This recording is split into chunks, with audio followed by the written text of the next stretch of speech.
Adlawng Huwebes, adunay espesyal nga ruta. Mubiya gikan sa Naval padulong sa Katbalogan alas 5 sa buntag. Mubiya gikan sa Katbalogan balik sa Naval alas 6 sa gabi. Unya alas 8 sa gabi maglayag na padulong sa Cebu. Para sa inyong mga tiket, bisitaha ang Margie Grace General Merchandise. Alang sa dugang impormasyon, tawag sa 053-507-9138 o text sa 0917-725-0848. Robles Shipping Line, kasaligan o kumpiyansa sa inyong pagbiyahe. Serving the Philippines. This is MBC Media Group's Radyo Natin Nationwide, a member of the KBP. Radyo Natin Nationwide. Daghang tao ang nanibasog sa pagpakabuhi dinhi sa yuta. Apan may mga tao usab nga nanibasog aron pagdugang pa sa ilang bahandi nga mahimong monumento sa ilang kalampusan ug kadungganan. Apan nasayod ka ba nga may mga butang nga mas labi pang bililhon kaysa sa lapi ug kadungganan? Nga matod sa ato Ginoong Hesukristo, maghatod kanimo ngadto sa kinabuhi nga walay katapusan. Ug diriyot lang ang nasayod ug nakakaplag niini. Kini si Ben Baclayon magdapit kanimo sa pakiguban kanako sa mosunod nga katluan ka mga gutlo sa mga awit ug pulong sa pagdasig nining tulumanon, Paglaom alang kanimo.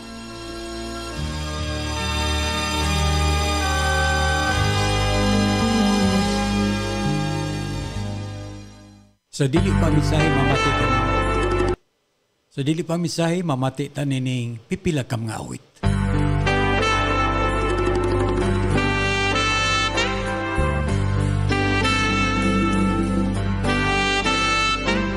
Come, be my light, be my voice to the nations, be my hands, be my heart. For the world, would you go where I go, where I lead? Will you follow? Would you leave everything for my sake? By the power of the Spirit, everyone with ears to hear it will embrace the call to love within their heart. If anyone would come and follow me, my disciple you would be. Leave the past behind, seek and you will find all you're called to be. If anyone would come and follow me, know the truth will make you free. Give and you receive, trust me and believe. Come and follow me.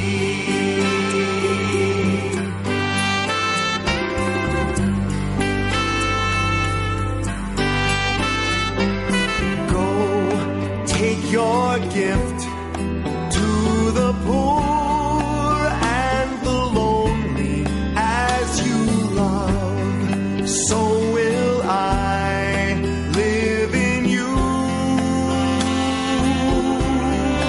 Will you feed my lambs?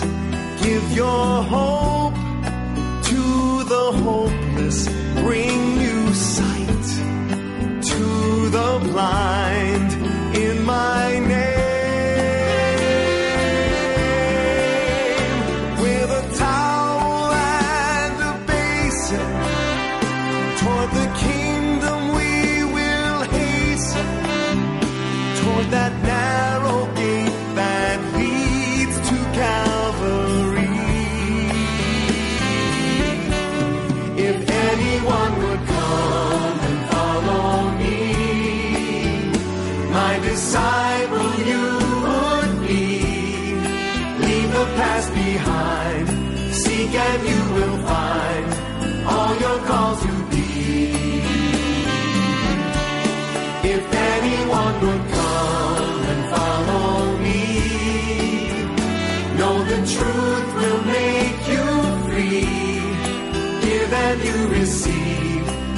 Trust me and believe. Come and follow me.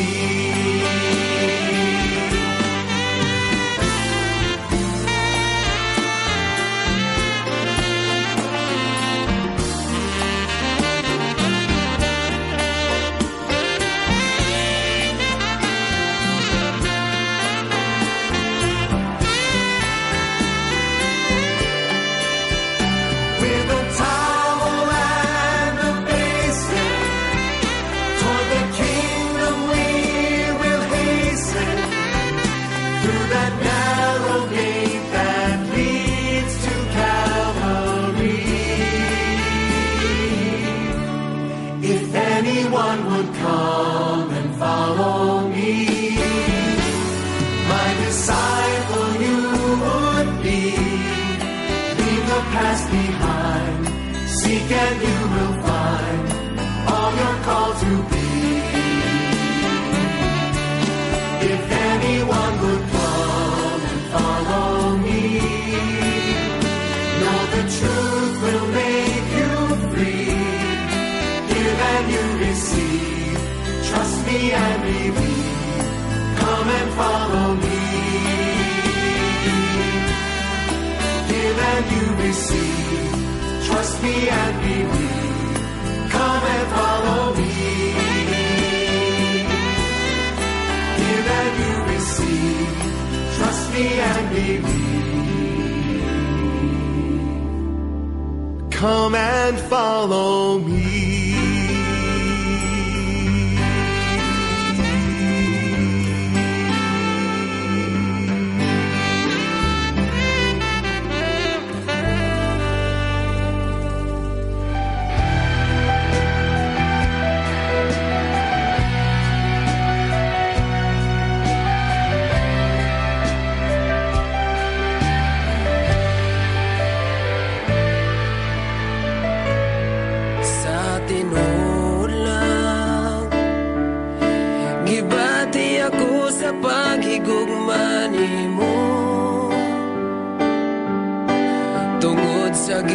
Ipakita mo nga gugma ka na ko. Ingon sa dili ako mahimutan kung malayo ka nimo. Busa dili ako mobiya ka nimo.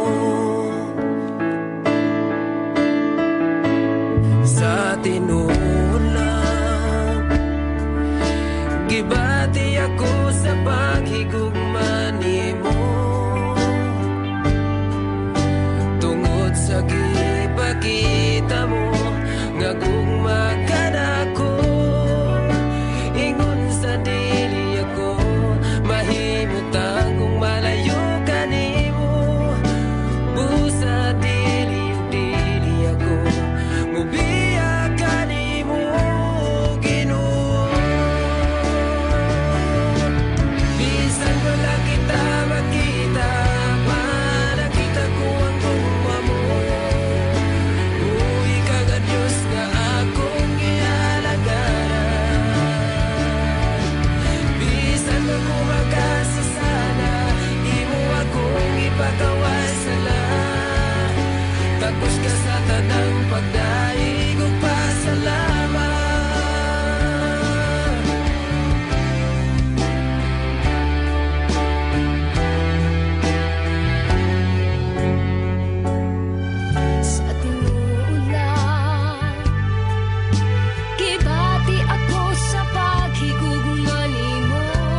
Dayigo pasalamat.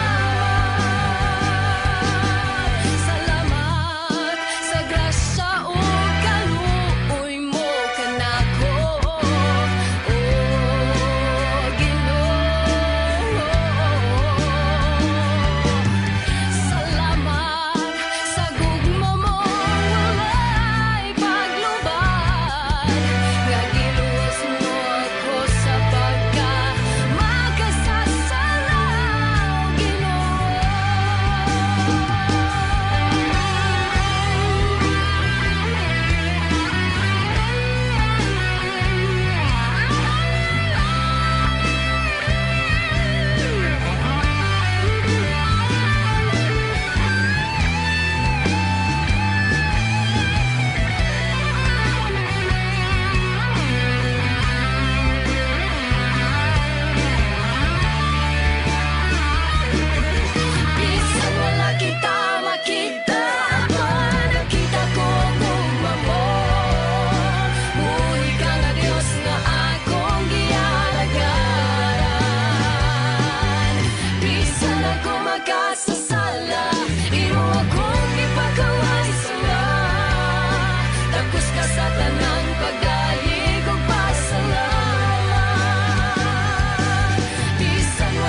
Nining buntaga akong hisgutan kining the Great Tribulation. Sa English. Kung ang dakong kapaitan. Kining mga butanga, ang hisgutan sa Biblia, may tabo rani sa iyang tukmang panahon. Sa gusto na to og di, moabot gyud na sa kalibutan. Mutuo ka sa Biblia o di, may tabo gyud na kay gisulti man sa pulong sa Ginoo. So sama gud sa impierno nga gisgutan sa pulong sa Dios. May mga taong di mutuog impierno. Apan bisan pag di sila mutuo sa impierno, di man na makapawagtang sa impierno tungod kay wa sila mutuo. Naalang gihapon ang impierno nga nagpaabot kanila nga nagsalikway sa Dios. Mausab ang dakong kapaitan kun Great Tribulation. Ang Biblia naghisgot may tungod ni ana, mutuo ka ni ana o dili, basta kay maabot gyud na sa kalibutan. Maong minungdanon kaayo ang atong pagpangandam kay maabot magyud na og mahitabo gyud sa kalibutan nga atong gipuy-an. Apan salamat sa Dios nga mga tao sa Ginoo dili na mo antos anang higayon na tungod kay kuhaon na ta sa Ginoo. Ipahilayo ta niya nang makaluluoy kahimtang sa kalibutan. Buhaton niya kini pinagi sa rapture. Ang Biblia naghisgot usab sa rapture. Bisan tod og di gyud nato mabasa ang pulong rapture. Sa dili pa mobalik ang Ginoo, ang rapture magapanghitabo. Tingali makapangutana ka kung unsang kanang rapture nga gisgutan sa Biblia.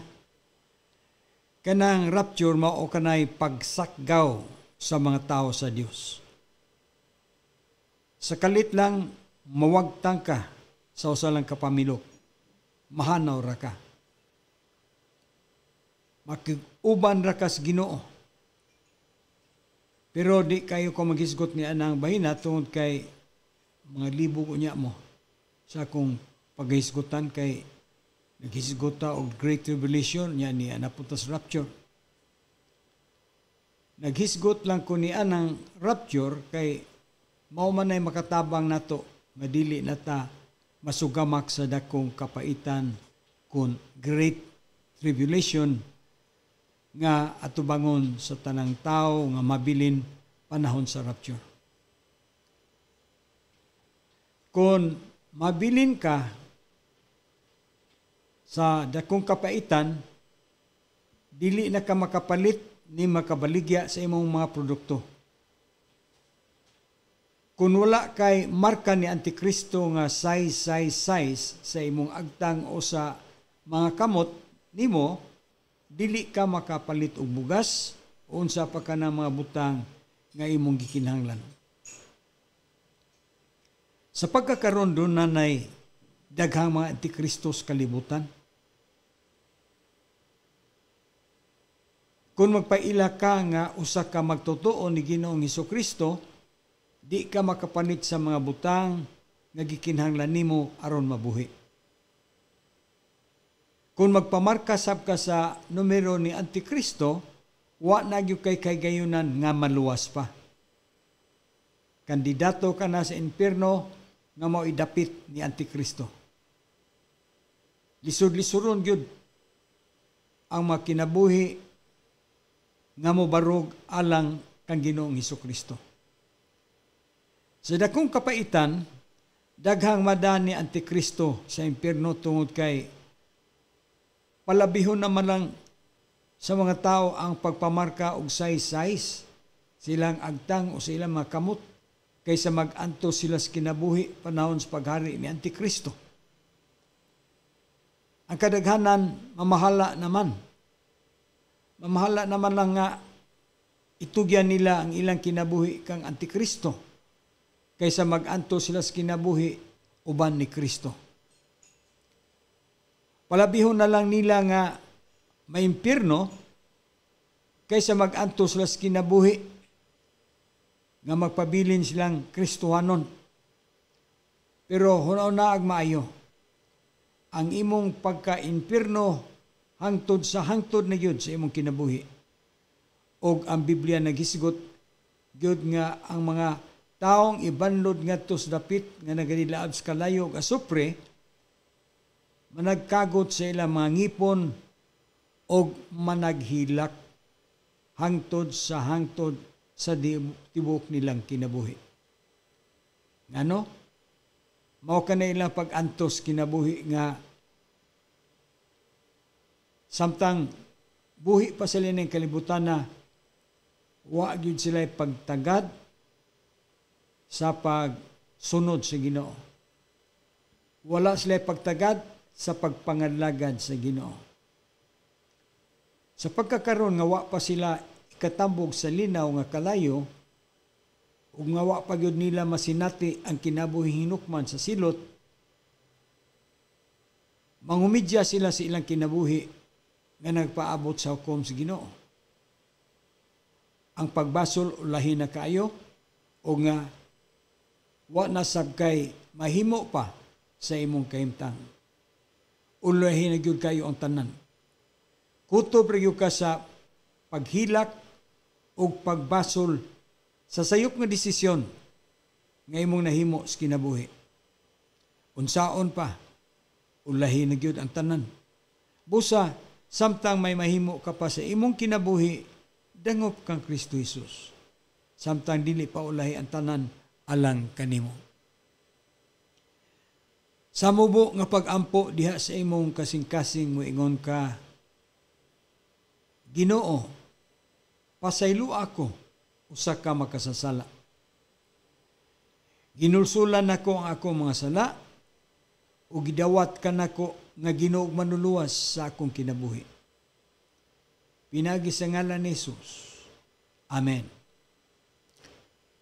Kung gibuhat nimo kining hamubo nga pag-ampo nga kinasing-kasing, ang Dios nga nagtan-aw kanimo, nahimuot kanimo, og nagdawat kanimo nga usa sa iyang mga anak. Og salamat nga ang atong kinabuhi nga naa sa Ginoo, sigurado nga naging man sa siyang pulong sa balay sa akong amahan adunay daghang puloy-anan. Kung wala pa, musulti unta ako kaninyo. Wadto ako sa pag-andam og dapit alang kaninyo. O sa makaandam ako og dapit alang kaninyo, sa may mitabo, iyatang dadon ngadto sa iyang himaya. Busa, ang atong pagpangalagad sa Ginoo dili ingon nga way tumong, naay tumong. O ang tumong nato nga ang Ginoo may tag-iya sa atong kinabuhi, siya usab ang takos nga hatagan nato, tugyanan nato sa atong kinabuhi. Daghang mga tao ang kanang nagkinabuhi sa kalibutan, walay pagtagad. Walay pagtagad ba? Unsaon nila pag kinabuhi ang ilang kinabuhi dinhi sa yuta. Pero hunaw na nga may adlaw nga maabot nga ikaw ug ako, kitang tanan, maghatag og husay at tubangan sa Dios kung giunsa nato paggamit ang atong kinabuhi dinhi sa yuta. Unya kay dili man ta makaiskapo. Siya ang matarong nga maghuhukom nga nasayod sa tanan dinhi sa kalibutan. Magmahay ang ubang mga tao tungod kay ang paghukom dili makatarunganon.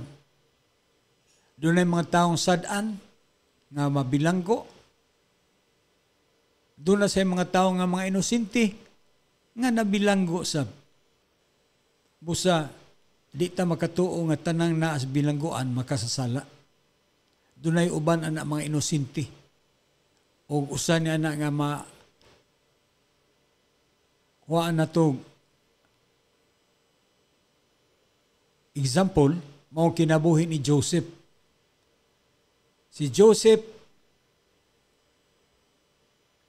usa ka matulpas Biblia, usa ka tawo nga nangalagad yun sa Ginoo, tarong yun siya. Pero sa iyang pagkabuutan,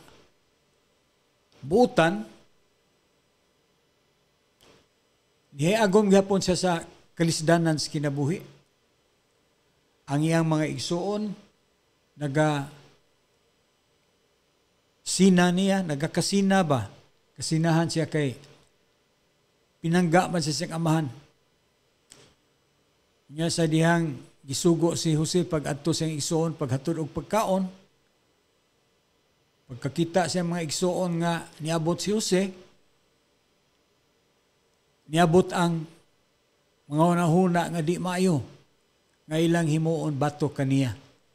Og tuod man, ilang yung nahimo. Ilang gibutang susi sa atabay, may na lang kay ang atabay, dili daghan kay tubig, sa to pa, wa siya mamatay. Pero, giyawa siya, gikan sa atabay, o gibaligya ngadto sa mga Ismailihanon. Kana mga Ismailihanon, mga tao na nga ang ilang negosyo kinibang pagpamaligyag mga ulipon, mga slaves. O ang iyang mga iso nagbaligya ngadto sa mga Ismailihanon o hangtod nga nada siya sa Ehipto. O sa dito sa Ehipto, gikuha siya ni Potiphar, katong usa sa mga kapitan ni Paraon. Og nagsulti ang Biblia nga sukad pag-abot ni Jose sa pamilya ni Potiphar, si Potiphar po napanalanginan ang iyang mga hayop na naghan. Og ang panalangin sa Ginoo naka-apiktar po sa kinabuhi ni Potiphar. Pero ang asawa ni Potiphar, doon na may daotang tinguha ni Jose. O sa matag adlaw iya kini gitintal. Unya niingon si Jose, gitugyanan ko si imong banas daghang mga butang, pero ikaw wa kay tugyan sa imong bana nga rika nako. Musaon-saon nako paghimo ini dakong sala, batok sa akong agawon og labaw sa tanan ngadto sa akong Dios. Wa gid siya. Wa siya muyukbo sa pagtintal. Pero dihay usa kay gayon, kay matud pa sa Biblia, suma sa paghulagwa sa Biblia, si Jose gwapo kayo. Nindot og lawas. Unya, ang asawa ni Potiphar nga kanunay biyaan sa iyang bana, kay iyang bana, kapitan na lagi sa usa sa mga kapitan ni Paraon. Miabot ang higayon nga, gitintal na sab niya si Jose. O si Jose nagdumili. Ang gibuhat sa asawa Potiphar, iyang gibundot ang sinina ni Jose. Pero si Jose ni padayon sa paglakaw, pagbiya. O ang resulta, si Jose nakaplagan nga sa balaod sa yuta, nakaplagan siya nga sad-an. Pero ang tinuod gidwa gisaysa. Pero salamat sa Ginoo, tungod lagi kay inosente man siya, miabot yung higayon nga siya gituboy sa Ginoo. Nahimo siyang ikaduhan ni Hari Paraon. Busa, salamat sa Dios. Kung kita magpabilin niya sa Ginoo, ang Ginoo may magatuboy kanato maingon sa kinabuhi ni Jose. Busa, ayaw kabugnaw, ayaw pagkawa sa paglaom, dangop lang ka sa Ginoo. Kinis Ben Baclayon magapanamilit kaninyo sa pag-ingon. Ang Dios mas labi pang dako kaysa kinadak-an nimong problema ug may pagtagad siya bisan sa kinagamyan nimong problema. Busa makasalig ka kaniya sang pita siya karon. Our Town, our radio, radyo natin. Sa Pilipinas, iisa lang